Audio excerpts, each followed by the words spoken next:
सो हम screen share कर रहे हैं, अगर स्क्रीन विजिबल है तो बताइए।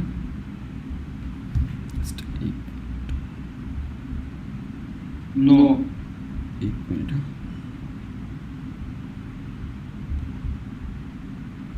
अभी स्क्रीन विजिबल है आपको? ओके, देखिए, सो लास्ट सेशन में हमने जावा के कोर कंसेप्ट डिस्कस किया था कि फर्स्ट, प्लीज माइक ऑफ करिए सभी, ठीक है। सो हमने स्टार्ट किया था प्रोग्रामिंग लैंग्वेज से कि एक प्रोग्रामिंग लैंग्वेज क्या होती है, ओके, ये कैसे वर्क करता है, हम कंप्यूटर्स को कैसे इंस्ट्रक्शंस पास करते हैं, कंप्यूटर्स की वर्किंग एक्चुअली कैसे होती है, कि जो भी लैंग्वेज में हम कोड लिखते हैं, जो हम इंस्ट्रक्शंस पास करते हैं, सो लैपटॉप में या फिर कोई भी जो हमारे पास सिस्टम है, अब उस सिस्टम में उसे प्रोसेस करता है, जो हमारे पास ट्रांसलेटर होते हैं, उस कोड को ट्रांसलेट करना एंड उन कोड को कन्वर्ट करना बाइनरी लैंग्वेज में, ताकि जो हमारे पास सिस्टम है तो उसे प्रोसेस कर पाए एंड हमें वो जो रिजल्ट है वो रिटर्न कर सके, एंड जो रिजल्ट हमें रिटर्न होगा वो हमारे पास ह्यूमन रीडेबल लैंग्वेज में होता है, करेक्ट।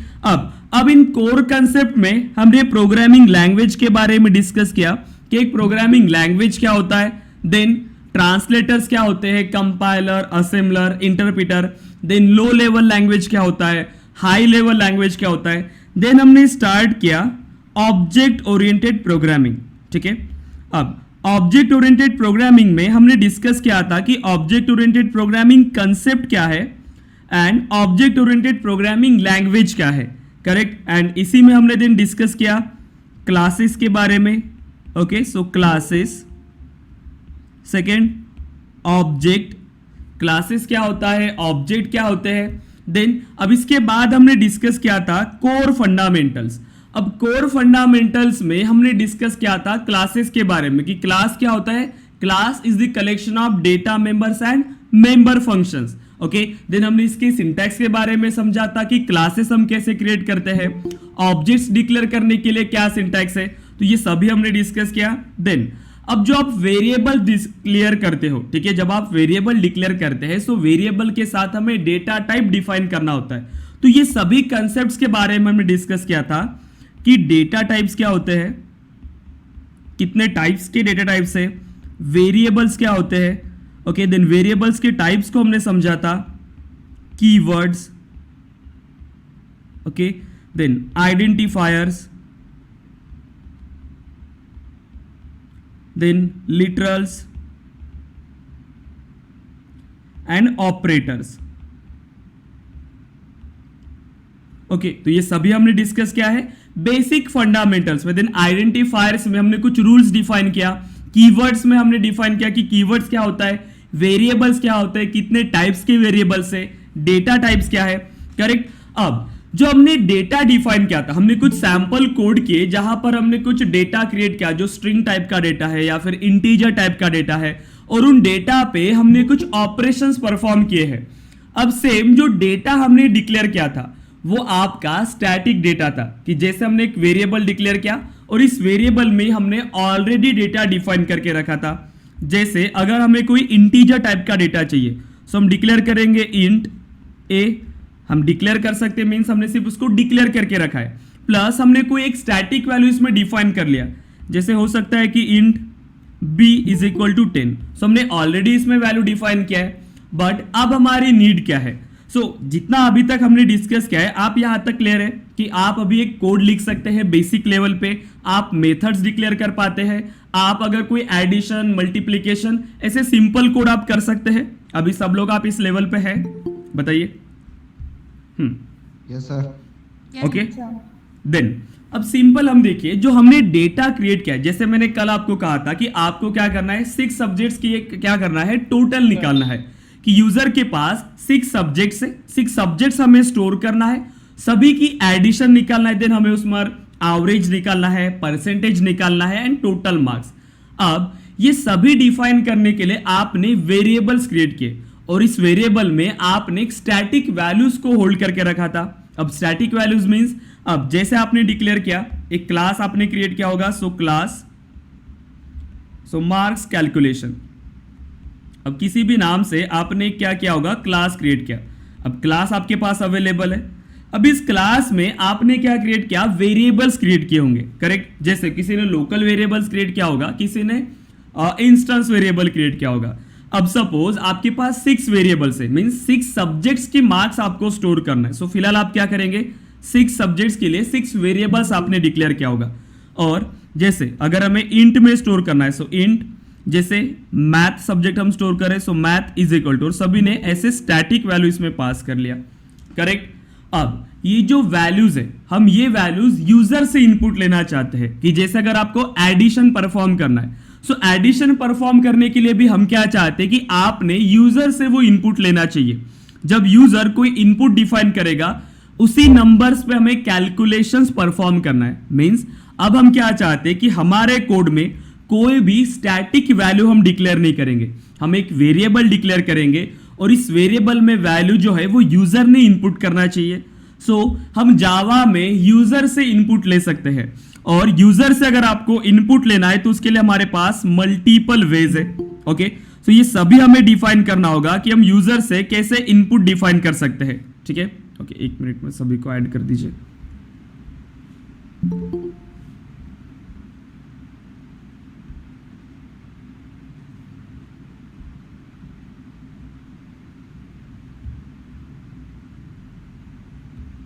ठीक है, देन अब जो हमने डेटा क्रिएट किया था कल, अब जैसे आपने एडिशन का नंबर क्रिएट किया या फिर मल्टीप्लिकेशन के लिए आपने कोड किया, अब ये जो डेटा है ये स्टैटिक डेटा है। हमने ऑलरेडी, स्टैटिक मींस ऐसी वैल्यू जो हमने ऑलरेडी डिफाइन करके रखा है, ठीक है। जो हमारा कोड एग्जीक्यूट करेंगे, एवरी टाइम जब आप इसे एग्जीक्यूट करेंगे तो आप क्या कर रहे हो, सेम वैल्यू आपको मिलेगी। अगर आपको चेंज करना है तो आपको कोड में चेंज करना है, बट हम ये चाहते हैं कि जब आपका कोड रन होगा, अब उस टाइम पे बी की वैल्यू यूजर ने इंसर्ट करना चाहिए, ए की वैल्यू भी आपकी उस टाइम पे ही आनी चाहिए जब यूजर इसे रन करेगा। तो उस केस में हमें क्या करना होगा, ये जो वैल्यूज हमने डिफाइन किया, इस वेरिएबल में वैल्यूज हमें यूजर से इनपुट लेना है। अगर जावा में आपको यूजर से इनपुट लेना है तब हम डिफाइन करते हैं स्कैनर क्लास, ठीक है। और भी वेज है, बट हम डिस्कस करेंगे कि स्कैनर क्लास के थ्रू आप यूजर से इनपुट कैसे ले सकते हैं, ठीक है। अब सेल्स, यहां पर जावा में आपके पास एक स्कैनर क्लास अवेलेबल है, ओके। और इस क्लास का आपको ऑब्जेक्ट क्रिएट करना होगा, एंड देन उस क्लास में आपके पास मल्टीपल मेथड्स है, जिन मेथड्स के थ्रू आप यूजर से इनपुट डिफाइन कर सकते हैं। अगर आपके पास नाम है, आपके पास जो क्लास नेम है वो है स्कैनर। अब इस स्कैनर क्लास का अगर आपको ऑब्जेक्ट क्रिएट करना है, सो सिंटैक्स क्या रहेगा इसका ऑब्जेक्ट क्रिएट करने के लिए, बताइए। अगर क्लास नेम है आपके पास स्कैनर, इसका आप ऑब्जेक्ट कैसे क्रिएट करेंगे, object means class name equals to new scanner, correct, scanner. अब कोई भी आप डिफाइन कर सकते हो वेरिएबल, जैसे हमने डिफाइन किया object is equal to new scanner, and आपको यहां पर पास करना है सिर्फ सिस्टम डॉट इन। अगर आपको यूजर डिफाइन करना है, कोई इनपुट आपको डिफाइन करना है, एंड ये जो स्कैनर क्लास है ये जावा में ऑलरेडी डिफाइन किया हुआ है, क्योंकि ये हमने इसे डिफाइन नहीं किया, ये जावा में ऑलरेडी अवेलेबल है।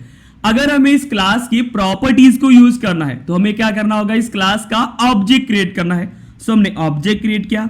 अब इस ऑब्जेक्ट के थ्रू आप इनकी सभी मेथड्स को एक्सेस कर सकते हो, करेक्ट। जैसे हमने फर्स्ट सेशन में डिस्कस किया था, जब आपने एक क्लास क्रिएट किया, अब जैसे ही आप क्लास क्रिएट करते हैं, सो क्लास क्रिएट करने के बाद उन प्रॉपर्टीज को एक्सेस करने के लिए हम ऑब्जेक्ट क्रिएट करते हैं, और जब आप ऑब्जेक्ट क्रिएट करते हो, सो इस ऑब्जेक्ट के थ्रू उस क्लास की सभी प्रॉपर्टीज एंड मेथड्स को आप एक्सेस कर सकते हैं। सेम इसी तरह से स्कैनर क्लास आपके पास ऑलरेडी डिफाइन है जावा में। अगर स्कैनर क्लास का आपने ऑब्जेक्ट क्रिएट किया है, सो इस ऑब्जेक्ट के थ्रू आप सभी प्रॉपर्टीज को एक्सेस कर सकते हो, सभी मेथड्स को एक्सेस कर सकते हैं जो स्कैनर क्लास में अवेलेबल है।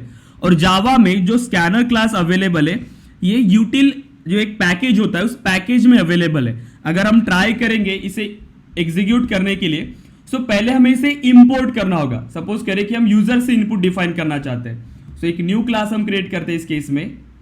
सो क्लास, सो कोई भी एक नाम डिफाइन कर लेते हैं, सो इनपुट फ्रॉम यूजर, ठीक है। एक मेन मेथड हम डिफाइन कर लेंगे एंड फिनिश, ओके।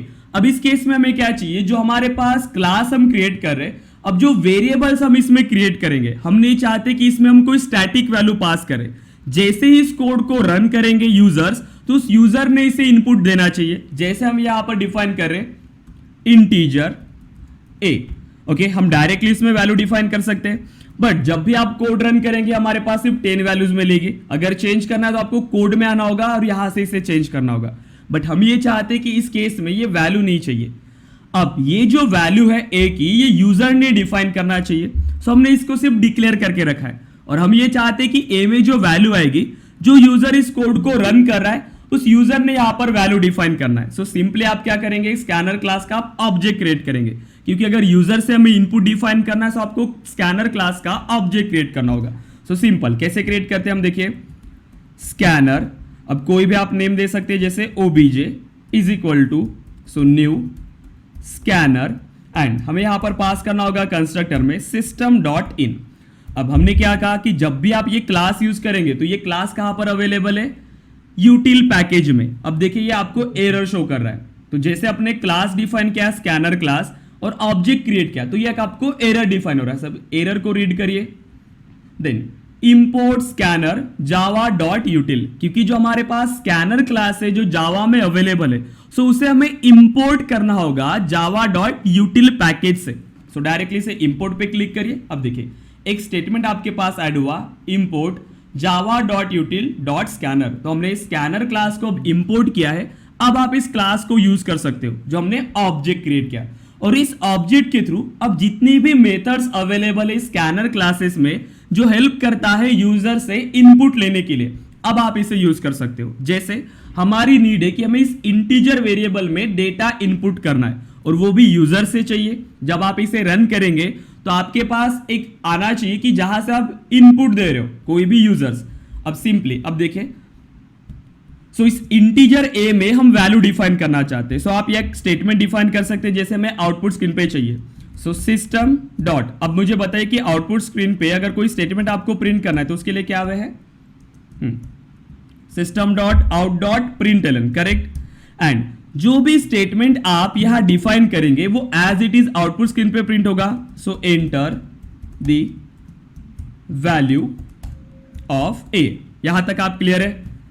हमने एक वेरिएबल डिक्लेयर किया, अब इस वेरिएबल में हम चाहते हैं कि यूजर के थ्रू हम डेटा इंसर्ट करें, तो हमने स्कैनर क्लास का एक ऑब्जेक्ट क्रिएट किया, और ये जो स्टेटमेंट है ये as it is output screen पे आएगा, करेक्ट। देन अब हमें इनपुट डिफाइन करना है। हम ये चाहते हैं कि इस ए में कोई वैल्यू इनिशियलाइज करे, और वो वैल्यू कहां से आनी चाहिए, यूजर्स के थ्रू।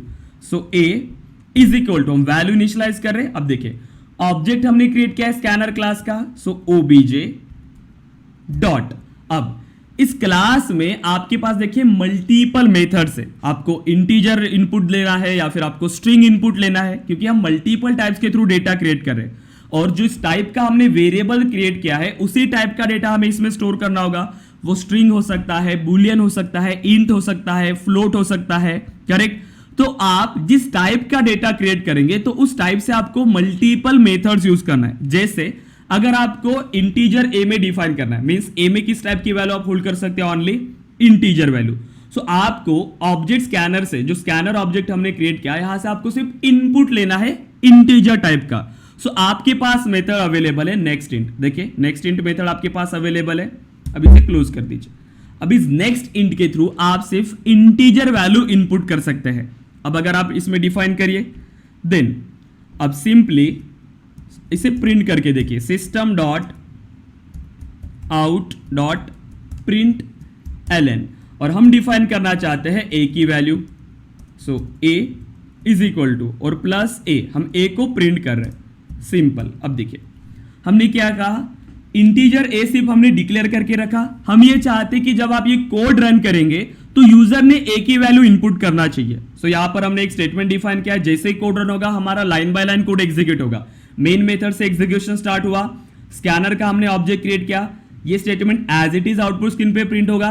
इसके बाद नेक्स्ट लाइन में हम क्या कर रहे हैं, यूजर से हम इनपुट डिफाइन कर रहे हैं, और वो वैल्यू हम इनिशियलाइज कर रहे हैं आपके ए नाम के वेरिएबल में, और लास्ट में हम ए को प्रिंट कर रहे हैं। अब इसे रन करिए, कोड हमने सेव किया, अब रन पे क्लिक करिए। देन अब फर्स्ट क्या आया, एंटर द वैल्यू ऑफ ए, जो हमने आउट डॉट स्टेटमेंट यहां पर अप्लाई किया है। सो ये as it is output screen पे आपको रिटर्न करेगा। अब नेक्स्ट लाइन पे यहां पर कर्सर आया, और नेक्स्ट लाइन में हमें क्या करना है, इस ए में वैल्यू इनिशियलाइज करना है, और किस टाइप की वैल्यू होनी चाहिए, इंटीजर वैल्यू, और हमने मेथड यूज किया है इंटीजर के लिए नेक्स्ट इंट। सो सिंपली आप कोई भी वैल्यू इसमें डिफाइन करें, हमने 20 इंसर्ट किया एंड एंटर पे क्लिक करिए। देखिए जैसे आपने एंटर किया मींस आपने इनपुट डिफाइन किया और नेक्स्ट स्टेटमेंट एग्जीक्यूट हुआ, और जो वैल्यू आपने इनिशियलाइज किया है वही वैल्यू आपने ए में इनिशियलाइज कर दिया।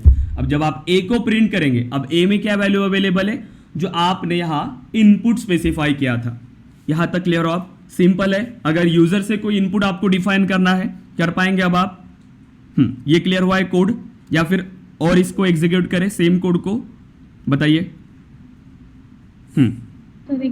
ओके देख, अब हमारी रिक्वायरमेंट क्या है, हम ये चाहते कि यूजर से हम इनपुट डिफाइन करें, क्योंकि लास्ट टाइम हमने क्या कहा था कि डायरेक्टली आप वेरिएबल्स डिक्लेयर कर रहे हो, int a is equal to 20। अब जब आप कोड रन करेंगे हर टाइम हमारे पास ए की वैल्यू 20 है, बट हम ये चाहते कि जितनी बार अगर यूजर इस कोड को रन कर रहा है वो अनदर कोई इनपुट स्पेसिफाई कर सकता है। ए की वैल्यू चेंज होनी चाहिए, बी की वैल्यू चेंज होनी चाहिए। जैसे आप अगर मार्क्स कैलकुलेट कर रहे हो स्टूडेंट्स के, आपने सभी स्टूडेंट्स के जो मार्क्स है उनमें एक वैल्यू पास कर दिया, बार बार आप इसे रन करेंगे सेम ही वैल्यू से। अगर चेंज करना तो आप कोड में जाएंगे, कोड में चेंज करेंगे, बट हम ये चाहते हैं कि जो यूजर इसे रन कर रहा है तो उनके पास ये ऑप्शन आना चाहिए कि सभी सब्जेक्ट्स में वो मार्क्स यहां पर इनिशियलाइज करे और अपने मार्क्स वो कैलकुलेट करे। मींस हम ये चाहते हैं कि हम यूजर से इनपुट ले जितने भी उनके मार्क्स है और सभी वेरिएबल्स में हम उसको स्टोर करें। अब अगर यूजर से इनपुट लेना है तो उसके लिए वे क्या है कि आपको स्कैनर क्लास यूज करना है। तो ये क्लास अवेलेबल है जावा में, जो ऑलरेडी जावा डेवलपर्स ने डिफाइन करके रखा है, जिसके थ्रू आप यूजर से इनपुट ले सकते हैं। ओके, तो ये आपको क्लियर हुआ स्कैनर क्लास। अब किसी क्लास का अगर आपको ऑब्जेक्ट क्रिएट करना है, अब ऑब्जेक्ट क्रिएट करना सिंपल है। सो ऑब्जेक्ट आप कैसे क्रिएट करते हो, ऑब्जेक्ट जैसे class name, then object name is equal to new class name and then constructor होता है, और कंस्ट्रक्टर में आप कोई डेटा पास कर सकते हो। सो स्कैनर क्लास में भी आपको पास करना है सिस्टम डॉट इन, ताकि हम यूजर से कोई इनपुट डिफाइन कर पाए।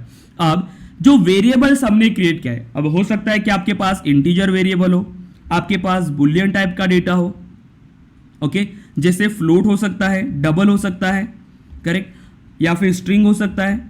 अब जिस टाइप का डेटा आप क्रिएट करेंगे, जैसे integer A, boolean B, float D, string S, अब इस वजह से हमने वेरिएबल्स क्रिएट किया। अगर आपको इसमें वैल्यूज इनिशियलाइज करना है तो हम डायरेक्टली वैल्यूज पास कर सकते हैं, ठीक है, जैसे हमने इंटीजर ए पास किया, बट हमें ये ऐसे वैल्यूज नहीं चाहिए। हम ये चाहते हैं कि यूजर के पास हो जाए और यूजर ने वहां पर कोई इनपुट डिफाइन करना चाहिए। सो हम यहां पर यूज करेंगे स्कैनर क्लास का ऑब्जेक्ट, कोई भी एक ऑब्जेक्ट नाम से क्रिएट करिए। सो new scanner system dot in. Okay, अब जैसे आपने ऑब्जेक्ट क्रिएट किया, अब इस ऑब्जेक्ट के थ्रू इस क्लास में जितनी भी मेथड्स क्रिएट किया होगा आप उससे एक्सेस कर सकते हो। सो मेथड्स को कैसे एक्सेस करते हैं, ऑब्जेक्ट नेम एंड ऑपरेटर हम यूज करते हैं डॉट ऑपरेटर, और इस डॉट ऑपरेटर के थ्रू हम उस मेथड्स को एक्सेस कर सकते हैं। अगर हमें इंटीजर टाइप का डेटा यहां पर इनपुट लेना है तो आप यूज करेंगे object name dot and then methods को एक्सेस करना है। अब इस स्कैनर क्लास में आपके पास मल्टीपल मेथड्स है। अगर आपको इंटीजर टाइप का डेटा इनपुट करना है तो आपको यूज करना है मेथड नेक्स्ट इंट, और इस नेक्स्ट इंट मेथड के थ्रू आप इंटीजर टाइप का डेटा इनपुट कर सकते हो। अगर बुलियन टाइप का डेटा लेना है so object name dot next boolean, so आप बुलियन टाइप का डेटा डिफाइन कर सकते हैं, ठीक है। अगर बाइट टाइप का है तो नेक्स्ट बाइट, स्ट्रिंग टाइप का है सो नेक्स्ट यहां पर हम यूज करते हैं नेक्स्ट लाइन, ठीक है। अब इस वे से हम मल्टीपल टाइप्स का डेटा डिफाइन कर सकते हैं। अगर आपने डायरेक्टली नेक्स्ट यूज किया तब भी आप स्ट्रिंग टाइप का डेटा यूज कर सकते हो। सो डिफरेंट टाइप्स के डेटा के लिए आपके पास डिफरेंट मेथड्स अवेलेबल है, और वो सभी मेथड्स आपको यहां पर यूज करना है, ठीक है। सो अगर इंटीजर है सो इंट, अगर बुलियन है सो नेक्स्ट बुलियन, अगर डबल है सो नेक्स्ट डबल, अगर फ्लोट टाइप का है सो नेक्स्ट फ्लोट, अगर इंटीजर टाइप का है नेक्स्ट इंट, स्ट्रिंग टाइप का है सो नेक्स्ट लाइन या फिर नेक्स्ट, एंड अगर लॉन्ग टाइप का है सो नेक्स्ट लॉन्ग। सो इस वे से आप ये सारा डेटा इनपुट ले सकते हैं, ठीक है। देन अब यहां तक आप क्लियर है। अब कोड पे जाइए, अब कोड को समझिए। सो हमने एक वेरिएबल डिक्लेयर किया। सो वेरिएबल है हमारे पास इंटीजर टाइप का ए, बट हमने इसमें कोई भी वैल्यू इनिशियलाइज नहीं किया क्योंकि हम ये चाहते कि इसमें वैल्यू कहां से आए, जो यूजर इनपुट करेगा। देन अब हमने एक स्कैनर क्लास का ऑब्जेक्ट क्रिएट किया। जब आप इसे यूज करोगे तो आपको यहाँ पर इसे इंपोर्ट करना होगा इस यूटिल पैकेज को, तभी आप इस क्लास को यूज कर सकते हैं। ठीक है, सो हमने ऑब्जेक्ट क्रिएट किया। अब इस ऑब्जेक्ट में मींस इस स्कैनर क्लास में आपके पास मल्टीपल मेथड्स है, जिन मेथड्स की हेल्प से आप इनपुट ले सकते हैं। सो ये सिंटैक्स यूज होता है इनपुट डिफाइन करने के लिए। अब ये लाइन क्या कर रहा है, आपको आउटपुट स्क्रीन पे कर्सर अवेलेबल होगा जहां से आप यूजर डिफाइन कर सकते हो, मींस आप डेटा डिफाइन कर सकते हो। और सेम डेटा हमने इनिशियलाइज कहां पर किया, देखिए ए में। अब जैसे ये कर्सर आएगा, अब इस कर्सर के थ्रू आप जो डेटा इनपुट करोगे वो कहां इनिशियलाइज हो जाएगा, ए में।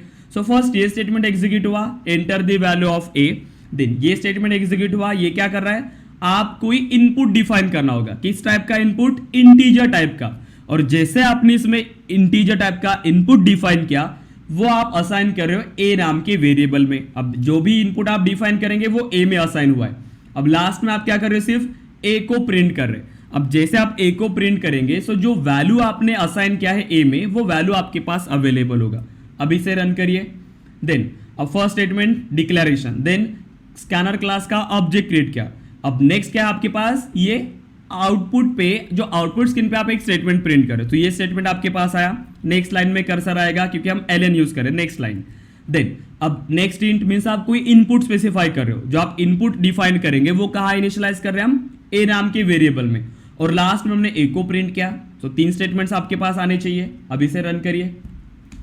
सो फर्स्ट स्टेटमेंट आया, हम यहाँ पर यूजर में कोई इनपुट स्पेसिफाई करना चाहते हैं। सो नेक्स्ट लाइन में आपके पास कर्सर है। अब आप ये लाइन इंप्लीमेंट कर रहे हो, मीन्स आप कोई इनपुट डिफाइन करेंगे। आप कोई भी इनपुट दीजिए, मैंने दिया 50। जैसे आप इसमें अब इंसर्ट करिए। अब देखिए ए में क्या वैल्यू इंसर्ट आया, 50। मीन्स जो वैल्यू आप यहाँ पर इंसर्ट करेंगे वही वैल्यू हमने इनिशियलाइज किया ए में, एंड सिंपली हमने सिर्फ ए को प्रिंट किया है। अब बताइए इस कोड में आप क्लियर हो अभी आप? सभी लोग क्लियर है अभी? यस हाँ, देन यस सर। ओके। अब ये सिर्फ हमने इंटीजर टाइप का डेटा डिफाइन किया। अब हो सकता है वो स्ट्रिंग टाइप का है या फिर ऐसे मल्टीपल टाइप्स का। अब अगेन हम स्ट्रिंग टाइप का भी डेटा डिफाइन कर लेते हैं। सो स्ट्रिंग एस, सो हमने एक स्ट्रिंग टाइप का डेटा डिफाइन किया। अगेन अब और इनपुट हम डिफाइन करते हैं, जैसे s is equal to so OBJ dot. अब देखिए आपके पास है नेक्स्ट मेथड। हम नेक्स्ट देखिए स्ट्रिंग के लिए हम यूज कर रहे हैं। सो नेक्स्ट हमारे पास एक मेथड है, तो इसे यूज करिए नेक्स्ट मेथड। एंड अब जैसे ही ये स्टेटमेंट एग्जीक्यूट होगा, आपको एक स्ट्रिंग वैल्यू इंसर्ट करना है और वो स्ट्रिंग वैल्यू असाइन हो जाएगी एस में। अब एस को प्रिंट करेंगे हम। So system dot out dot print ln, और सिंपली हम यहां पर डिफाइन कर सकते हैं A is equal to, means S को हमें प्रिंट करना है। सो एस को प्रिंट कर लेते हैं एस, सो प्लस एस। ठीक है, एंड टर्मिनेट कर देंगे इस कोड को। अब ऐसे हमने यूज किया है ना, स्पेलिंग मिस्टेक है क्या? ओके ठीक है। देन अब इसे रन करिए। अब आपके पास 2 वेरिएबल्स है, मींस आपको 2 वैल्यूज इनपुट करना है। सो फर्स्ट ए की वैल्यू आप इनपुट कर रहे हो, हमें और एक स्टेटमेंट यहाँ पर ऐड करना चाहिए था ताकि हमें ये स्पेसिफाई हो कि फर्स्ट वैल्यू हमने इंसर्ट किया, अब नेक्स्ट वैल्यू आपको इंसर्ट करना है। सो फर्स्ट ये स्टेटमेंट चलेगा अभी। सो मैंने वैल्यू डिफाइन किया 10। जैसे इंटर करूंगा, अगेन यहाँ पर कर्सर अवेलेबल है। अब ये किसके लिए, नेक्स्ट स्टेटमेंट के लिए। तो आपको यहाँ पर किस टाइप का डेटा इंसर्ट करना है, स्ट्रिंग टाइप का। सो हमने इंसर्ट किया string type Sameer.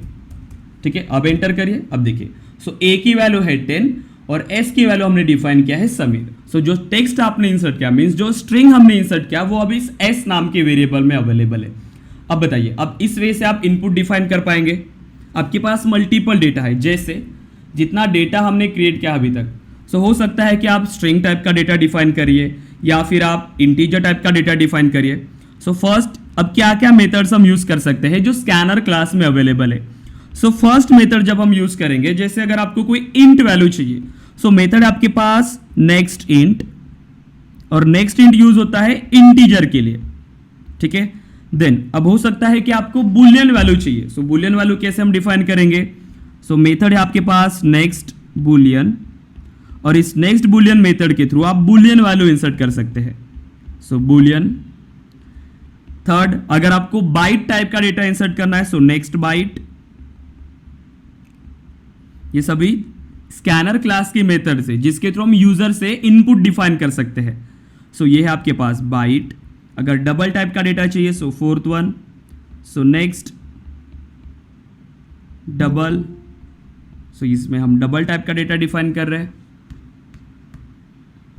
Okay, then so fifth, अगर हमें फ्लोट टाइप का डेटा चाहिए सो नेक्स्ट फ्लोट. ये सभी आपको याद करना होगा अच्छे से. मेथड्स इजी है, जैसे आप ऑब्जेक्ट नेम डॉट करोगे सभी आपके पास मेथड्स अवेलेबल हो जाती है. ठीक है, सो फ्लोट. देन अगर हमें स्ट्रिंग टाइप का डेटा इंसर्ट करना है, देन क्या हमने यूज किया था स्ट्रिंग टाइप के लिए? अगर स्ट्रिंग टाइप का चाहिए, करेक्ट, Next. डायरेक्टली हमने नेक्स्ट यूज किया, या फिर आप नेक्स्ट लाइन भी यूज कर सकते हो. तो दोनों वेज है आपके पास. अगेन सो सिक्स्थ, और अगर आपको लॉन्ग टाइप का डेटा चाहिए सो नेक्स्ट लॉन्ग. ठीक है, सो इसमें हम लॉन्ग टाइप का डेटा इंसर्ट करने वाले हैं. देन अगर हमें शॉर्ट टाइप का डेटा चाहिए सो नेक्स्ट शॉर्ट. सो इसी वे से आपको इसे यूज करना है. सो हम इसमें शॉर्ट टाइप का डेटा इंसर्ट करेंगे. सो जिस टाइप का वेरिएबल हमने क्रिएट किया है, सो उस टाइप का डेटा हम यहाँ पर इजीली इंसर्ट कर सकते हैं. सो सिंपल है. अब कोई भी टाइप का डेटा अगर आपको क्रिएट करना तो आप क्रिएट कर पाएंगे. अब जो कोड आपने किया, इससे पहले जो आपने कोड इंप्लीमेंट किया, अब उस कोड में आपको थोड़े से चेंजेस करना है. जैसे अगर आपको एडिशन भी परफॉर्म करना है, सो आपने इससे पहले क्या कहा था, जो आपने इंप्लीमेंट किया इससे पहले, सो आपने दो वेरिएबल्स डिफाइन किया. Int a is equal to directly value initialize किया, int b is equal to आपने यहां पर वैल्यू इनिशियलाइज किया, then result is equal to a plus b, और उसके बाद आपने रिजल्ट को प्रिंट किया. करेक्ट, और रिजल्ट भी क्या है, इंट टाइप का. अब ये जो वैल्यूज ये आपको यूजर से लेना है. ओके, दोनों वैल्यूज. अब मुझे इसका कोड बताइए. दोनों वैल्यूज आपको यूजर से डिफाइन करना है. तो आपको एडिशन परफॉर्म करना है सेम कोड में. बताइए कैसे करेंगे. अब एडिशन करना है, मींस कितने वेरिएबल्स लगेंगे आपको डेटा स्टोर करने के लिए? दो डेटा आपको स्टोर करना है इंटीजर टाइप्स के, 2 वेरिएबल्स लगेंगे. करेक्ट, सो इंट a, तो हम वैल्यू डिफाइन नहीं कर रहे क्योंकि वैल्यू में हम क्या करेंगे, यूजर से हम डेटा इनपुट करना चाहते हैं. So int b, correct, and result store करने के लिए अनदर वेरिएबल हम देन डिफाइन करेंगे. सो अगर हमने यहां से डिफाइन किया int result is equal to a plus b, अब क्या होगा बताइए. क्या हो रहा है इसमें कोड? एरर आ रहा है. नहीं, बट ये एरर क्यों आ रहा है मुझे ये बताइए. देखिए रिजल्ट जैसे आपने डिफाइन किया तो ये आपको एक एरर आ रहा है. क्यों आ रहा है ये एरर, कोई बता सकता है? वैल्यू इनिशियलाइज नहीं की है. करेक्ट, जो लोकल वेरिएबल्स हमने क्रिएट किया अभी तक हमने इसमें कोई भी वैल्यू इनिशियलाइज नहीं किया है. सो विदाउट इनिशियलाइजेशन आप इसे यूज नहीं कर सकते हो क्योंकि ये लोकल वेरिएबल्स है. तो ये स्टेटमेंट हम लास्ट में डिफाइन करेंगे. सो पहले हम इन दोनों वेरिएबल्स में डेटा स्टोर कर लेते हैं. अब डेटा कैसे लाना है आपको? यूजर से. अगर यूजर से इनपुट चाहिए तो क्या करना होगा हमें? Scanner class. Scanner class, correct. So scanner class का ऑब्जेक्ट क्रिएट कर लेते हैं, स्कैनर SC. कोई भी आप एक वेरिएबल डिफाइन कर सकते हैं, वो कोई भी हो सकता है, एक आइडेंटिफायर है ये. Correct, so new keyword, then scanner, और हमें पास करना है सिस्टम डॉट इन. करेक्ट, अब हमें a में वैल्यू चाहिए और b में. तो हम क्या करते हैं, पहले एक स्टेटमेंट देते हैं कि enter the value of a, then a में वैल्यू इंटर कर लेंगे, देन अगेन स्टेटमेंट आना चाहिए enter the value of b. So हम b की वैल्यू इंसर्ट करेंगे एंड लास्ट में हम इसका रिजल्ट स्टोर करना चाहते हैं. सो फर्स्ट हमें अगर कोई स्टेटमेंट चाहिए आउटपुट स्क्रीन पे, कैसे करेंगे? System dot out dot println. Correct, then correct, so enter the value of a. So हम a में वैल्यू इनिशियलाइज करना चाहते हैं. सो इसमें वैल्यू कैसे इनिशियलाइज कर लेंगे? a is equal to then SC. अब आपके पास ऑब्जेक्ट का नाम क्या है जो हमने क्रिएट किया? SC dot next int. Correct, क्योंकि आपके पास इंटीजर टाइप का वेरिएबल है. सो एक वेरिएबल में हमने वैल्यू इनिशियलाइज कर लिया. अब नेक्स्ट क्या है? अगेन एक वेरिएबल चाहिए. सो अगेन एक स्टेटमेंट आना चाहिए system dot out dot println, और ये स्टेटमेंट ने कहना चाहिए कि enter the value of b. So enter the value of b. अब दोनों वैल्यूज हमारे पास है. अब b में वैल्यू इनिशियलाइज कर लेते हैं जो यूजर इनपुट करेगा. So b is equal to SC dot next int. Okay, अब दोनों वेरिएबल्स में अब आपके पास डेटा है. सो जो स्टेटमेंट हमने अभी डिफाइन किया था इंटीजर टाइप का, अब आप डिफाइन कर सकते हैं इस केस में. बताइए. So integer then result is equal to, और वैल्यू इनिशियलाइज कर लीजिए अभी a plus b. Yes sir. Correct. अब दोनों की वैल्यू हमने इनिशियलाइज किया। अब रिजल्ट को प्रिंट करिए, system dot out dot println, correct. So result या फिर एडिशन हम डिफाइन कर लेते directly. So addition is equal to so plus result, हम रिजल्ट को प्रिंट कर लेंगे। अब देखिए, अब आप इसे रन करिए। अब एवरी टाइम जब भी आप रन करेंगे, कोई भी यूजर इसमें जब आप रन करेंगे कोई डिफरेंट वैल्यू आप डिफाइन कर सकते हैं, क्योंकि प्रीवियसली क्या होता था, जब आप इसको रन कर रहे हो एवरी टाइम ए में 10 और बी में 5 ऐसे हमने डिफाइन किया। अब आप इसे रन करिए, जब जब आप इसे रन करेंगे आप कोई डिफरेंट वैल्यू डिफाइन कर सकते हो। सो ए में हमने इनिशियलाइज किया 5, अब बी की वैल्यू इनिशियलाइज कर लीजिए, सो 10, अब दोनों की एडिशन 15, करेक्ट अगेन। और इस बार इसे रन करिए। So enter the value of A हमने डिफाइन किया 100, बी की वैल्यू हमने डिफाइन किया 50, अब एडिशन 150। अब देखिए अब कैसे प्रॉपरली वर्क कर रहा है। मींस अब जब आप इसे रन करेंगे तो ये आपको एक डायनामिक वैल्यू एवरी टाइम आप इसमें इंसर्ट कर रहे हो। सो इस वे से हम यूजर से इनपुट डिफाइन कर सकते हैं, और जिस टाइप का आपने वेरिएबल डिक्लेयर किया है उसी टाइप की मेथड्स आपको यहां से यूज करना है, ठीक है। अगर स्ट्रिंग है तो नेक्स्ट या फिर नेक्स्ट लाइन, ताकि जो आपके पास डेटा अवेलेबल है वो कॉम्पैटिबल डेटा ही हमें उसमें इनिशियलाइज करना है। क्योंकि अगर आपने वेरिएबल डिक्लेयर किया है इंट और आप इसमें इंसर्ट करने गए जो आपके पास स्ट्रिंग टाइप का है, तो क्या ये एक्सेप्ट करेगा? बताइए, क्या ये एक्सेप्ट करेगा? No, correct. सो जिस टाइप का डेटा आप डिक्लेयर करेंगे उसी टाइप की वैल्यू आपको यहां से इनिशियलाइज करना है। अब देखिए, सो सिंपल है। अभी तक हमने डिस्कस किया है कि आप वेरिएबल्स डिक्लेयर कर सकते हैं, आप अभी यूजर से इनपुट डिफाइन कर सकते हैं, एंड आप इस कोड को सिंपली रन कर सकते हो, करेक्ट। अब ये तो आपको क्लियर हो रहा है कि आपका जो कोड है जैसे ही मेन मेथड को कॉल गया, क्योंकि एग्जीक्यूशन स्टार्ट होता है मेन मेथड से, और जैसे ही मेन मेथड से एग्जीक्यूशन स्टार्ट हुआ, लाइन बाय लाइन आपका कोड एग्जीक्यूट हो रहा है, correct. So first line, then second, then third, fourth, fifth. अब बट हम ये चाहते हैं कि हमारे कोड का फ्लो चेंज हो, मींस पहले कुछ स्टेटमेंट एग्जीक्यूट हो, उसके बाद कोई स्टेटमेंट आए। अब ये हम कैसे चेंज कर सकते हैं? उसके लिए हमारे पास होता है कंट्रोल स्टेटमेंट्स। मींस अब कोई पार्ट हम कंडीशनली यहां पर एग्जीक्यूट करना चाहते हैं, कोई पार्ट हम स्किप करना चाहते हैं। अब इस केस में आप यूज करते हो control statements. So next part जो हम डिस्कस करेंगे बहुत ही इंटरेस्टिंग पार्ट है एंड बहुत ही सिंपल है, क्योंकि मैक्सिमम लॉजिक हम इसी से बेस्ड पे हम यहां पर डेवलप करेंगे। सो जो नेक्स्ट हमारे पास टॉपिक है जो है कंट्रोल स्टेटमेंट्स। अब जब फर्स्ट मैंने आपको सेशंस में सिलेबस का इंट्रोडक्शन किया था कि हम क्या क्या पार्ट्स कवर करने वाले हैं, सो मैंने आपको बताया था कि कंट्रोल स्टेटमेंट्स में हम क्या क्या डिस्कस करने वाले हैं। बताइए, कंट्रोल स्टेटमेंट्स में कितने पार्ट्स आएंगे आपके, जो आपके कोड का फ्लो चेंज कर रहा है। मींस जैसे first line, second line, third line, but based on certain condition मुझे फोर्थ लाइन को अगर कंडीशन मैच होती है तब एग्जीक्यूट करना है, अदरवाइज स्किप करना है। मींस आप जो कोड का जो फ्लो है, नॉर्मल फ्लो, आप उसे चेंज कर रहे हो। अगर विदाउट एनी कंडीशन आप इसे इंप्लीमेंट करने गए, अभी फिलहाल जो आपका कोड है सो क्या कर रहा है, सभी लाइंस को प्रॉपरली एग्जीक्यूट कर रहा है लाइन बाय लाइन।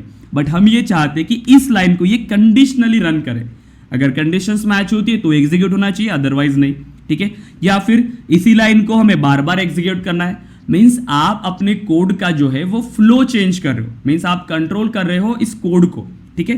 सो इसके लिए कितने पार्ट्स हमने डिस्कस किया था कंट्रोल स्टेटमेंट्स में, बताइए। अब कंट्रोल स्टेटमेंट्स में फर्स्ट दो कैटेगरीज आएगी आपकी, करेक्ट। अब देखिए, बट कंट्रोल स्टेटमेंट्स में हमने पहले दो कैटेगरीज को डिस्कस किया था, वो कैटेगरीज बताइए फर्स्ट कंट्रोल स्टेटमेंट्स में। Correct, first conditional statements. So first आता है आपका conditional statements and second iterations, loops और इटरेशंस, करेक्ट। अब कंडीशनल स्टेटमेंट्स में हमने क्या क्या डिस्कस किया? कंडीशनल में if else, if else if, then nested if, correct. So nested if and switch, और एक टर्नरी ऑपरेटर भी है जो हम डिस्कस करेंगे, ओके, कंडीशनल में। देन लूप्स में for, while and do while, देखिए, करेक्ट। अब देखिए सिंपल है, अब इसे हम इंप्लीमेंट कैसे करते हैं। जैसे ही आप कोड का फ्लो चेंज करने जाते हैं, हम ये चाहते हैं कि बेस्ड ऑन सर्टेन कंडीशन हमारा कुछ जो पार्ट है जो कोड का वो एग्जीक्यूट होना चाहिए या फिर वो स्किप हो जाना चाहिए, तो वो हम यहां पर इसे इंप्लीमेंट कर सकते हैं कंडीशनल स्टेटमेंट्स के थ्रू। अब देन आता है फॉर लूप, मींस किसी पर्टिकुलर कोड को आप ये चाहते हो कि बार बार रिपीटेटिवली यहां पर कॉल करें। सो हमारे पास 3 टाइप्स की लूप है, for loop, while loop, do while loop. अब फॉर में हमारे पास 2 कैटेगरीज आती है, एक होता है फॉर लूप जो ट्रेडिशनल फॉर लूप है, देन जब हम कलेक्शंस यूज करेंगे तब हम अनदर फॉर लूप को डिस्कस करेंगे, जैसे फॉर ईच लूप हम जिसे कहते हैं, एक एडवांस फॉर लूप होता है, तो हम दोनों को डिस्कस करेंगे। ठीक है, फर्स्ट हम ट्रेडिशनल फॉर लूप को डिस्कस करेंगे and then advance for loop जो आपका फॉर ईच लूप होता है, सिंपल। अब देखिए जब आप इसे डिफाइन करो इफ कंडीशन, अब कंडीशंस का मीनिंग क्या होता है, जैसे ही अगर आप इसे डिफाइन करो, हम स्टार्ट करते हैं इफ कंडीशन के साथ। अब जब भी बात आती है कंडीशन, अब कंडीशन मींस क्या वैल्यू हो सकती है कंडीशंस की, येस और नो, करेक्ट।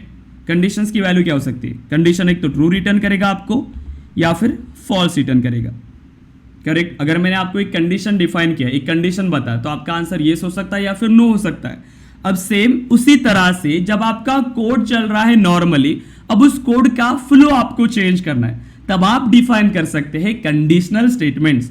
ओके, और ये ऐसी चीज है, आप किसी भी प्रोग्रामिंग लैंग्वेज में जाइए, ये कंसेप्ट्स आपके क्लियर होना इंपॉर्टेंट है, क्योंकि जो बेसिक लॉजिक हमारा स्टार्ट होता है वो इफ कंडीशन से ही स्टार्ट होगा, looping statements then conditional statements. So ये प्रॉपरली समझना इंपॉर्टेंट है। ओके, अब जैसे ही आप ये चाहते हैं कि आपका जो कोड यहां पर एग्जीक्यूशन स्टार्ट हुआ, देन इफ एंड यहां पर आपकी आएगी कंडीशंस एंड यहां आप ब्लॉक एग्जीक्यूट करेंगे। अब इस ब्लॉक में आपके पास सर्टेन कोड आप इंप्लीमेंट कर सकते हो। अब बेस्ड ऑन इस कंडीशन, अगर ये कंडीशन आपको ट्रू रिटर्न करता है तभी आप इस ब्लॉक को एग्जीक्यूट करेंगे, अदरवाइज आप इसको स्किप कर सकते हैं। अब सिंपली सिंटैक्स देखिए, अगर आपको इफ कंडीशन इंप्लीमेंट करना है, सो सिंपल सिंटैक्स है इफ, देन आता है कंडीशन। सो आप यहां पर डिफाइन कर सकते हो कंडीशन, ओके, एंड ये है आपका ब्लॉक। ओके, और इस ब्लॉक में आप कोई भी कोड इंप्लीमेंट कर सकते हो, कोई भी स्टेटमेंट्स आप इंप्लीमेंट कर सकते हैं। सो यहां हम इंप्लीमेंट करेंगे आपका कोड। ठीक है, अब कंडीशन की बात आती है, पहले समझिए कंडीशन। अब कंडीशन का मीनिंग क्या होता है, कोई भी जैसे कंडीशनल स्टेटमेंट्स आप डिफाइन कर सकते हैं, जैसे a ग्रेटर देन b, ये कंडीशन है जो आपको ट्रू और फॉल्स वैल्यू डिफाइन करता है। ठीक है, अब उस कंडीशन की वैल्यू हमेशा ट्रू और फॉल्स में रिटर्न होना चाहिए, कभी आप ऐसे डिफाइन नहीं करेंगे इफ कंडीशन में, ये कभी आपकी कंडीशन नहीं हो सकती a प्लस बी, ये आपका अरिथमेटिक एक्सप्रेशन है। ठीक है, और ये आपका जो एक्सप्रेशन है ये कंडीशनल एक्सप्रेशन है, मींस रिलेशनल आप कोई वैल्यू डिफाइन कर सकते हो जो ऐसी वैल्यू जो आपको ट्रू और फॉल्स रिटर्न करे, बट a प्लस बी आपको क्या रिटर्न करेगा, अरिथमेटिक वैल्यू। और इफ कंडीशन क्या एक्सेप्ट कर रहा है कि आपके पास कोई ट्रू और फॉल्स वैल्यू ही वो रिटर्न करे। अब जैसे अगर a plus a greater than b हमने किया, अब a की वैल्यू है आपके पास 10, b की वैल्यू है आपके पास 5, तो इस केस में आपको दो ही रिजल्ट आ सकते हैं, ट्रू रिजल्ट और फॉल्स। बट इस केस में आपके पास कोई अरिथमेटिक रिजल्ट आएगा, और arithmetic result as a condition हम यूज नहीं कर सकते, क्योंकि कंडीशंस में सिर्फ आपके पास दो वैल्यूज आनी चाहिए, ट्रू और फॉल्स। अब अगर आपके पास दो वैल्यूज रिटर्न होती है कंडीशंस में, एक तो इसकी वैल्यू ट्रू हो सकती है, ओके, रिजल्ट आ सकता है ट्रू और आ सकता है फॉल्स। अब देखिए अगर ट्रू रिटर्न किया तो क्या होगा एंड फॉल्स रिटर्न किया तो क्या होगा। ठीक है, अगर कंडीशन ने आपको रिटर्न किया है ट्रू, सो जैसे ही कंडीशन ने ट्रू रिटर्न किया तो ये ब्लॉक एग्जीक्यूट होगा, इफ ट्रू। अगर कंडीशन ने ट्रू रिटर्न किया है तभी ये ब्लॉक आपका एग्जीक्यूट होगा, बट अगर कंडीशन ने फॉल्स रिटर्न किया तो ये ब्लॉक स्किप हो जाएगा, अब ये ब्लॉक एग्जीक्यूट नहीं होगा, एंड नेक्स्ट स्टेटमेंट से आपका जो नॉर्मल फ्लो था वो आपका एग्जीक्यूशन होना स्टार्ट हो जाएगा। बट इफ कंडीशन में जो भी स्टेटमेंट्स हमने डिफाइन किया है वो डिपेंड करेंगे इस कंडीशन पे। अगर कंडीशन की वैल्यू ट्रू है, इस ब्लॉक में जितना भी कोड हमने इंप्लीमेंट किया, यहां से आपका ब्लॉक स्टार्ट हो रहा है या एंड हो रहा है, सो जितना भी कोड हमने इंप्लीमेंट किया है वो कोड आपका एग्जीक्यूट होगा। अदरवाइज अगर कंडीशन की वैल्यू फॉल्स आती है तो ये कोड आपका एग्जीक्यूट नहीं होगा। ठीक है, अगर हम फ्लो चार्ट की बात करें, या आपने फ्लो चार्ट्स वगैरह देखा होगा, जैसे आपका कंडीशन स्टार्ट होती है तो ये आपका नॉर्मल फ्लो चला, यहां तक आपके स्टेटमेंट एग्जीक्यूट हुए, अब आता है आपकी कंडीशन। अब जैसे आपकी कंडीशन आई, अब इस कंडीशन में सिर्फ आपके पास दो वैल्यूज हो सकती है, ट्रू और फॉल्स, करेक्ट। सो यहां आप अप्लाई करते हो कंडीशन, और ये जो कंडीशन है आपको सिर्फ दो वैल्यूज रिटर्न कर सकता है, जैसे ट्रू और फॉल्स। अगर ट्रू रिटर्न किया तो आप डिफाइन करेंगे block of code, block of code जो आपने इफ में इंप्लीमेंट किया तो वो इंप्लीमेंट होगा, एग्जीक्यूट होगा। बट अगर फॉल्स रिटर्न किया, सो फॉल्स रिटर्न किया तो आपका कोड नॉर्मल एग्जीक्यूशन होगा। अगर फॉल्स रिटर्न किया तो डायरेक्टली इसको स्किप करके आपका नॉर्मल एग्जीक्यूशन स्टार्ट हो जाएगा, ठीक है। सो इस वे से हम कंडीशन से इंप्लीमेंट करते हैं। सो कंडीशन जो इफ कंडीशन है, हम इफ कंडीशन के बारे में डिस्कस कर रहे हैं, ठीक है। सो यहां तक क्लियर है आपको फ्लो चार्ट एंड इसका वर्किंग। अब मैंने यहां पर स्टेटमेंट डिफाइन किया, अब मुझे आउटपुट बताइए इस कोड का। सो सिस्टम, ठीक है। अब हमने डिफाइन किया अनिकेत, ओके, एक स्टेटमेंट है। अब if 5 less than 10, okay, and SOP in if statement और normal then SOP कोई भी एक लाइन, ठीक है, के सॉफ्ट। अब मुझे बताइए इसमें आउटपुट क्या मिलेगा आपको अगर आपने इस कोड को रन किया, आउटपुट क्या आएगा इसका?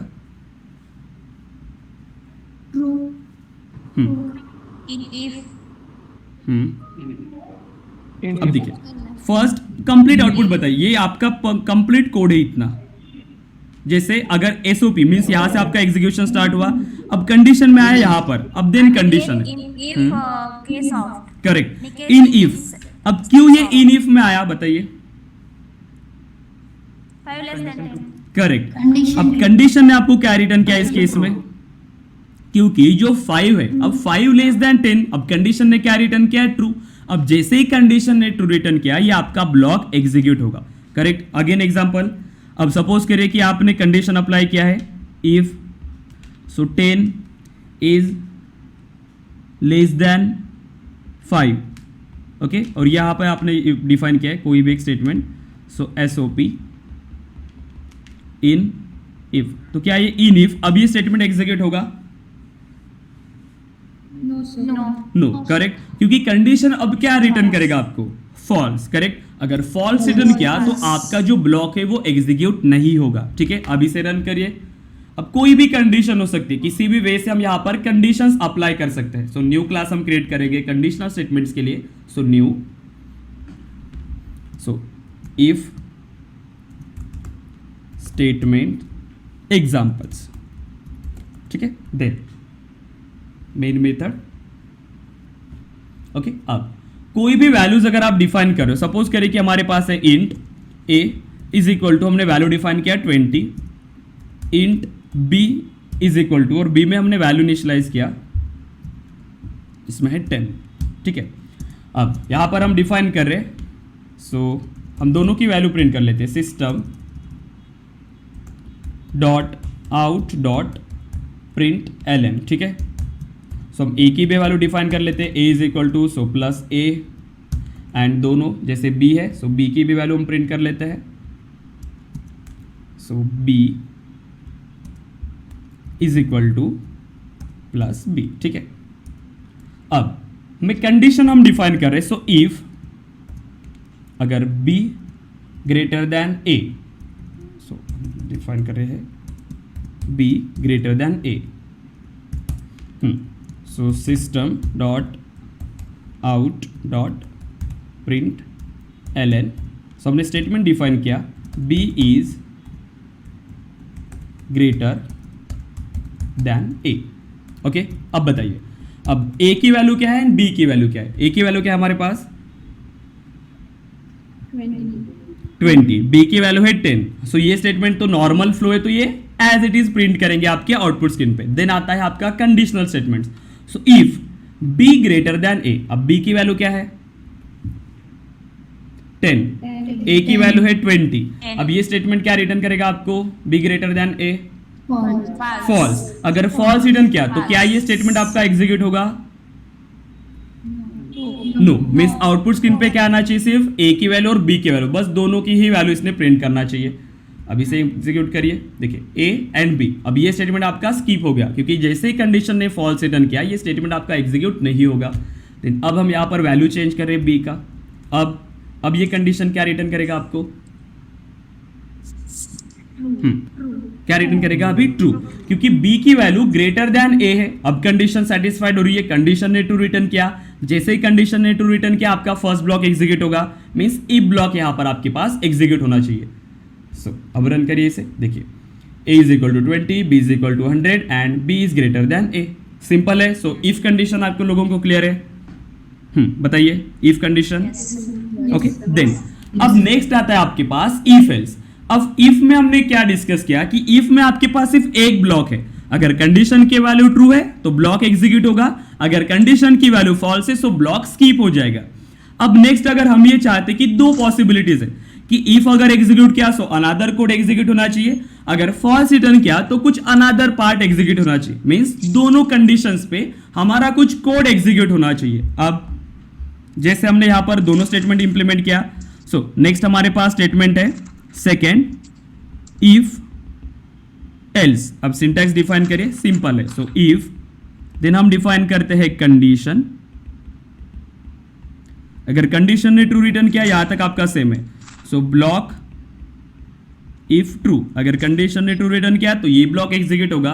देन अगर कंडीशन ने फॉल्स रिटर्न किया तब भी हमारे पास अनदर पार्ट एग्जीक्यूट हो सकता है, तो वो हम इंप्लीमेंट करते हैं एल्स, और एल्स में आपके पास पार्ट रिटर्न होगा। सो ब्लॉक इफ फॉल्स, अगर कंडीशन ने फॉल्स रिटर्न किया तो एल्स पार्ट एग्जीक्यूट होगा। मींस इस केस में जब आपका कोड रन होता है तो आपके पास दोनों कंडीशंस अवेलेबल है, एक तो ट्रू कंडीशन यहां पर एग्जीक्यूट हो जाएगा, एल्स ब्लॉक जो है वो यहां पर स्किप हो जाएगा, या फिर अगर कंडीशन ने फॉल्स रिटर्न किया है तो जो फर्स्ट ब्लॉक है इफ ब्लॉक वो हो जाएगा यहां पर स्किप, एंड जो एल्स पार्ट है वो यहां पर एग्जीक्यूट हो जाएगा। मींस दोनों कंडीशंस वर्क हो रही है, करेक्ट। अब अगर हमने कंडीशन डिफाइन किया, तो जैसे मैंने इंप्लीमेंट किया ए की वैल्यू आपके पास 5 और बी की वैल्यू आपके पास 0, ठीक है। Then if so a greater than b, so system dot out dot println, और हम यूज कर रहे ए इज ग्रेटर, ओके। अगर ए ग्रेटर नहीं है सो मीन्स क्या हो सकता है, बी इज ग्रेटर। अब दोनों में से कोई एक ही स्टेटमेंट एग्जीक्यूट होगा, ठीक है। अगर फर्स्ट स्टेटमेंट एग्जीक्यूट नहीं हुआ तो सेकंड स्टेटमेंट यहां पर एग्जीक्यूट हो जाएगा, ठीक है। बट अब इसको भी हम सॉल्व करेंगे क्योंकि ये कंप्लीट कोड नहीं है हमारा, हम रफ कोड यहां पर इंप्लीमेंट कर रहे हैं, क्योंकि हम इसमें कस्टमाइज कर सकते हैं कोड को, क्योंकि मल्टीपल पॉसिबिलिटीज है। एवरी टाइम ऐसा नहीं होगा कि बी की वैल्यू ही ग्रेटर है, वो इक्वल भी हो सकता है, ठीक है। तो हम इस कोड को भी चेंज कर लेंगे, बट फिलहाल वर्किंग समझे a condition and b condition का, ठीक है। So if block and else block दोनों क्लियर है आपको? मीन्स ये आपका एल्स पार्ट है, अब ये एग्जीक्यूट होगा। दोनों में से कोई एक ही कंडीशन ट्रू हो सकता है। अगर हमने अभी इंप्लीमेंट किया, सो ये आपके पास इफ ब्लॉक था, अब अनदर हम इसमें इंप्लीमेंट कर लेते हैं। सो अनदर क्लास क्रिएट करें या फिर इसी में हम इंप्लीमेंट कर सकते हैं,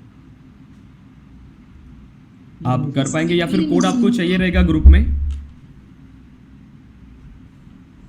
क्या आप कर पाएंगे इसे? इसी में कोड ओके चेंज कर सकते हैं इसी कोड में, ओके। देन अब देखिए, अब जैसे आपने इसे इंप्लीमेंट किया या फिर एल्स पार्ट में डिफाइन करें, सो एल्स, क्योंकि इफ ब्लॉक हमारे पास ऑलरेडी है, so system dot out dot print Elon. अब दोनों में से अगर b की वैल्यू ग्रेटर देन a है, अगर फॉल्स रिटर्न किया सो a is greater than b, ठीक है। अब दोनों में से अगर कोई एक ही कंडीशन ने ट्रू रिटर्न किया, बट यहां पर देखिए प्रॉब्लम क्या है, अगर हमने डिफाइन किया इसमें दोनों की वैल्यू सेम, बट अब वर्किंग क्या कहता है कि अगर फर्स्ट कंडीशन ने आपको ट्रू रिटर्न किया तो ये ब्लॉक एग्जीक्यूट होगा, बट फॉल्स रिटर्न किया तो क्या होगा, एल्स ब्लॉक में प्रिंट करेगा। अब प्रॉब्लम क्या है देखिए, a is equal to 100, b is equal to 100। अब कंडीशन क्या रिटर्न करेगा आपको, b greater than a, true और फॉल्स? बताइए, क्या b a से ग्रेटर है? फॉल्स है, करेक्ट। मींस ये कंडीशन ने आपको फॉल्स रिटर्न किया।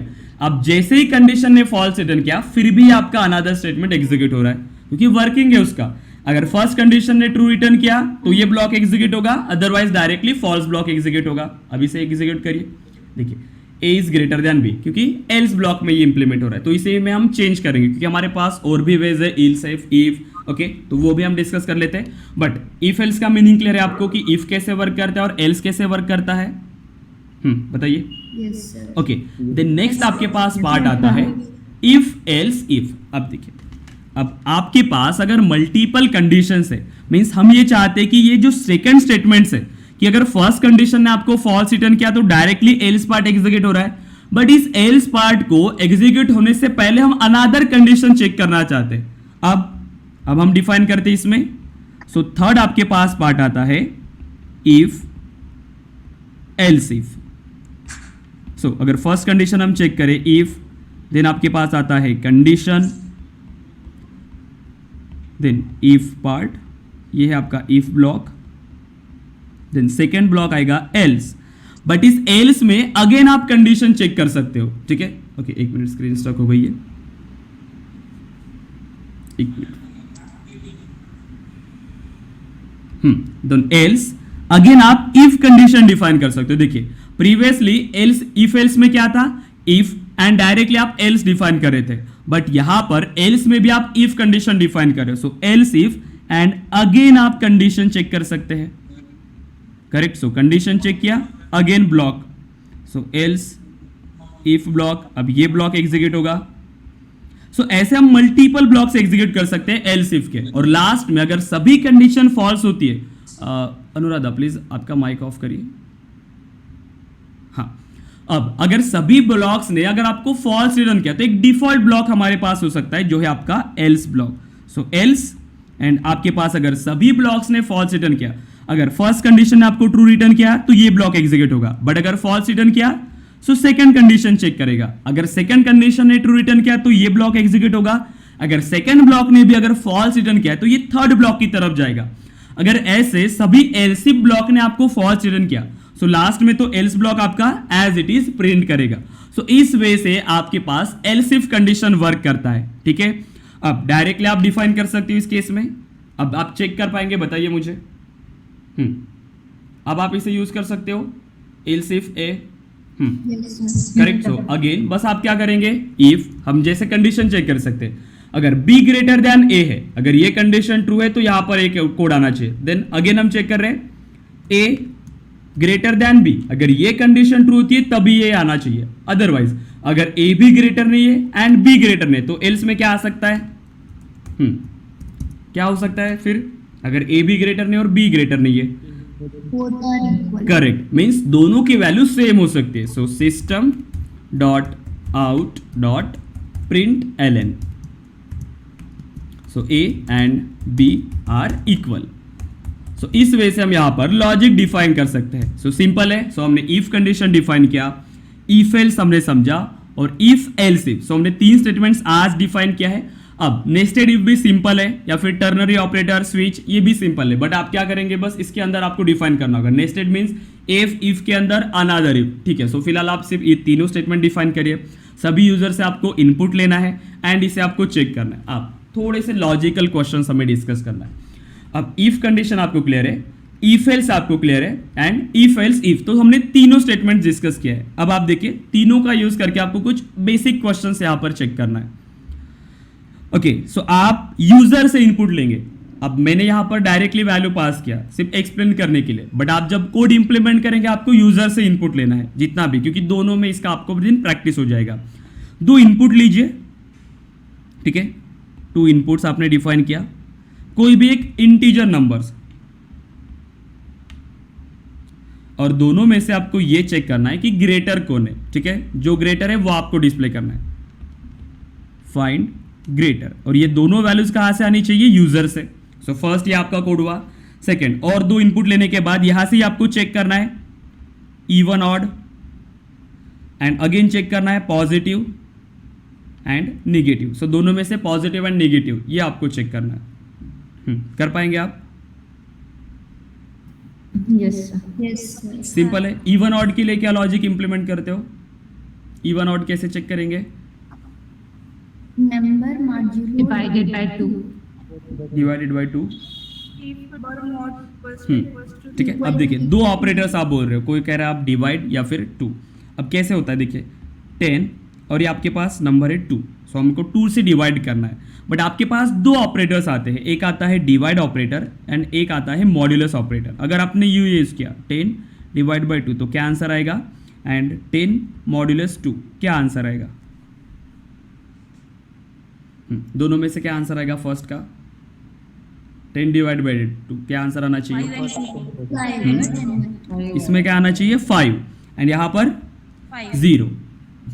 ठीक है, सो यहां से इस वे से आपको इसे इंप्लीमेंट करना है। सो डिवाइड ऑपरेटर क्या करता है, मॉड्यूलस ऑपरेटर क्या करता है, ये आपको पता होना चाहिए। सो आप डिफाइन करिए जहां से कौन सा आपको ऑपरेटर यूज करना है वो आपको इसमें डिफाइन करना होगा। ठीक है, सो पॉजिटिव नेगेटिव अगेन, तो ये आपका इवन ऑड आपने चेक कर लिया। पॉजिटिव नेगेटिव कैसे चेक करेंगे कि कौन सा नंबर आपका पॉजिटिव है, कौन सा नंबर आपका नेगेटिव है, ये कैसे आप चेक कर सकते हैं?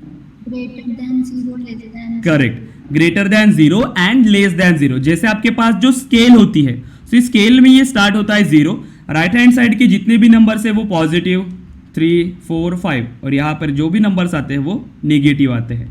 सो जो ग्रेटर देन 0 है वो पॉजिटिव एंड जो लेस देन 0 है वो आपके नेगेटिव। बट अगर किसी यूजर ने 0 इनपुट किया सो आपका प्रॉपर आंसर आना चाहिए। जैसे अगर हमने किसी यूजर ने 2 ऐसे इनपुट दिया, जैसे नंबर्स अगर दिया है, इस केस में तो आपके पास एक एक नंबर ही इंसर्ट करना होगा आपको, सिर्फ एक ही नंबर आपको इसमें डिफाइन करना है। ठीक है, इस कोड के लिए, और इसमें आपको 2 इनपुट चाहिए सिर्फ ग्रेटर फाइंड करने के लिए दोनों नंबर से। बट हो सकता है कि किसी यूजर ने अगर दोनों नंबर इक्वल दिया तो प्रॉपर आउटपुट आना चाहिए। करेक्ट, क्योंकि आपका कोड यहाँ पर ऐसा नहीं होना चाहिए कि कोई ऐसा अनएक्सपेक्टेड आउटपुट रिटर्न करे। जैसे ए की भी वैल्यू है यहाँ पर 10, बी की वैल्यू भी आपको यहाँ पर 10 रिटर्न हो रही है, तो आपका प्रॉपर आउटपुट आना चाहिए कि दोनों की वैल्यू इक्वल है। देन अगर आपने एक नंबर इंसर्ट किया, क्योंकि पॉजिटिव और नेगेटिव चेक करना है, कोई आप एक ही इंसर्ट करेंगे कोई नंबर, तो आपने इंसर्ट किया 1, तब क्या आना चाहिए आउटपुट कि ये क्या है, पॉजिटिव नंबर। बट अगर मैंने 0 इंसर्ट किया तब उस केस में ना पॉजिटिव आना चाहिए ना ही नेगेटिव, तो क्या आना चाहिए इस केस में, नंबर 0। ठीक है, सो ये आपको इंप्लीमेंट करना है। सो प्रॉपरली कंप्लीट कोड आपको ये एग्जीक्यूट करना है तीनों, और जितना अभी तक हमने डिस्कस किया है, ओके, जैसे if condition, if else, okay, if, nested if मत ट्राई करिए, नेस्टेड इफ मैं कल आपको एक्सप्लेन कर दूंगा। और उससे पहले जो हमने डिस्कस किया था कि यूजर से हमें इनपुट कैसे लेना है, सो ये कर पाएंगे आप इतने कोड? सिंपल है। ठीक है, हेलो सर। हाँ, यस सर, स्कैनर क्लास में आर्गुमेंट पास किए थे सिस्टम डॉट इन, उसका वो नहीं समझा, सिस्टम डॉट इन। हम कंस्ट्रक्टर भी जब पढ़ेंगे ना तब आपको पता चलेगा। जैसे हमने अभी तक जो ऑब्जेक्ट्स क्रिएट किया उसमें क्या किया था, हमने डायरेक्टली क्लास नेम यूज किया था, बट हम आर्गुमेंट्स पास कर सकते हैं कंस्ट्रक्टर्स में। तो जब हम कंस्ट्रक्टर इंप्लीमेंट करेंगे तब आपको पता होगा कि डायरेक्टली जब आप ऑब्जेक्ट क्रिएट कर रहे हो उसी टाइम पे हम क्या कर सकते हैं, कोई इनपुट उसमें डिफाइन कर सकते हैं, मीन्स कोई आर्गुमेंट्स आप उसमें पास कर सकते हो। बट फिलहाल अभी ये समझे कि जो सिस्टम डॉट इन आपने यूज किया, जिसके थ्रू आप ये बता रहे हो कि उस यूजर से मीन्स हमें क्या लेना है, इनपुट डिफाइन करना है, जो भी आप स्कैनर क्लास का ऑब्जेक्ट क्रिएट कर रहे हो। ठीक है, जब हम ये पढ़ेंगे जैसे आपके कंस्ट्रक्टर्स, क्योंकि इतने टाइप्स के कंस्ट्रक्टर होते हैं, अभी तक जो आपने क्लासेस यूज किया वो आप डिफॉल्ट कंस्ट्रक्टर यूज कर रहे हो, मीन्स आपने कोई भी वैल्यूज पास नहीं किया। बट जब हम पैरामीटराइज्ड कंस्ट्रक्टर यूज करेंगे तब आप क्या करेंगे, कोई भी वैल्यू पास कर सकते हो आप कंस्ट्रक्टर्स में। सो ये सभी एडवांस है जो हम डिस्कस करेंगे। फिलहाल ऐसा समझिए कि वो एक सिंटैक्स है, बट जैसे हम यहाँ पर और नेक्स्ट सेशंस में जाएंगे ये सारे कंसेप्ट आपके क्लियर हो जाएंगे। बट फिलहाल बस कंसेप्ट को समझिए, क्योंकि एक ही दिन में आपको ये सारी चीज़ें बताऊंगा तो थोड़े से आप कंफ्यूज हो सकते हो। मैं जितना सिंपल हो सकता है मैं उतना ट्राई कर रहा हूँ। जैसे मल्टीपल स्टूडेंट्स है जो नॉन टेक्निकल बैकग्राउंड से, सो फिलहाल उनको ये समझना चाहिए, वो फैमिलियर होना चाहिए सब कंसेप्ट के लिए, इसीलिए। बट एट द एंड आपको ये सारे कंसेप्ट क्लियर हो जाएंगे कि वो हमने पैरामीटर्स कैसे पास किया, उसका मीनिंग क्या होता है, ये सब। ठीक है, ओके। कितने कोड मैंने आपको बताया अभी? 3 कोड, तो ये तीनों आप इंप्लीमेंट कर सकते हो। इसके अलावा नेक्स्ट मैं आपको कल ही दूंगा। ठीक है, अभी बस इतने कोड आप इंप्लीमेंट करिए, पॉजिटिव नेगेटिव फाइंड करिए, इवन ऑड, देन दो नंबर्स के ग्रेटर फाइंड करिए। ठीक है, कर पाएंगे अभी आप? ओके, सभी कर सकते हैं इंप्लीमेंट। ओके, अब ये कोड करके आपको ग्रुप में शेयर करना है। अब जैसे कुछ आपके पास, सो इसमें से अगर कोई पॉसिबल है तो ये भी ट्राई करेंगे आप कोड।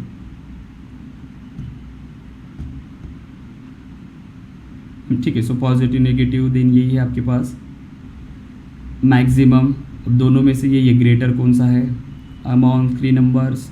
ठीक है, बाकी तो ये हम डिस्कस कर लेंगे, बाकी और भी ये लॉजिकल क्वेश्चंस है। बट फिलहाल कंसेप्ट पे फोकस करिए, जितना होता है पहले उतना ही हम डिस्कस करेंगे बेसिक से, देन एडवांस लेवल पर जाएंगे। सो तीनों कोड आज करिए, उसके बाद 3 नंबर से कैसे हम फाइंड कर सकते हैं मैक्सिमम, नेस्टेड इफ एल्स पहले पढ़ लेंगे हम, नेस्टेड, देन स्विच क्या होता है, उसके बाद मैं आपको और यहाँ पर एडवांस क्वेश्चन दूंगा, बट फिलहाल इतने ही आप यूज़ करिए, ठीक है। ओके देन, और कोई क्वेश्चन है आपके? सर लास्ट क्लास में आपने जो दिया था प्रोग्राम करने के लिए, सर उसमें से एक नहीं बना था बिग डेज वाला। ओके, ये कोड नहीं बना है क्या आपका? ठीक है, फिर कल हम इसको डिस्कस कर लेते हैं क्योंकि नेक्स्ट बैच है अभी, तो कल हम इसको डिस्कस कर लेते हैं जितने भी यहाँ से आपके कोड नहीं हुए। वेरिएबल स्वैप किया आपने ये, यस सर। ठीक है, बाकी तो सेम सिमिलर ही था, बस ये आपका एक न्यू होगा, तो ये हम कल डिस्कस कर लेंगे, और बाकी जितने भी टॉपिक्स है वो भी, ठीक है। सो जितना हमने आज आपको दिया है वो आप इम्प्लीमेंट करके ग्रुप में शेयर करिए। हाँ, यस सर, वो ईयर का मैंने फाइंड किया है, बट उसमें सर एक्चुअली जो डे कैलकुलेट कर रहे हैं उसका सर मैंने कोड देखा है, कोड मेरा रन भी हो गया, पर वो डे कैसे कैलकुलेट किया वहाँ पे समझ नहीं रहा है। ओके, लॉजिक क्लियर नहीं हो आपको, ठीक है। ओके, कोई इशू नहीं, हम कल कंप्लीट लॉजिक डिस्कस करेंगे इसका, क्योंकि हम कैसे इसमें कैलकुलेट कर सकते हैं। अगर किसी यूज़र ने इनपुट दिया है तो बेस्ड ऑन यूज़र इनपुट हम डेज, मंथ्स, ईयर्स कंप्लीट हम कैलकुलेट करेंगे, ठीक है। ओके देन, बाकी कोई क्वेश्चंस नहीं आपके? यही है इससे क्वेश्चन से रिलेटेड, तो हम कल डिस्कस करते हैं इसे। ओके, ठीक है देन, सो अभी आप डिस्कनेक्ट कर सकते हैं। Thank you. Thank you, sir.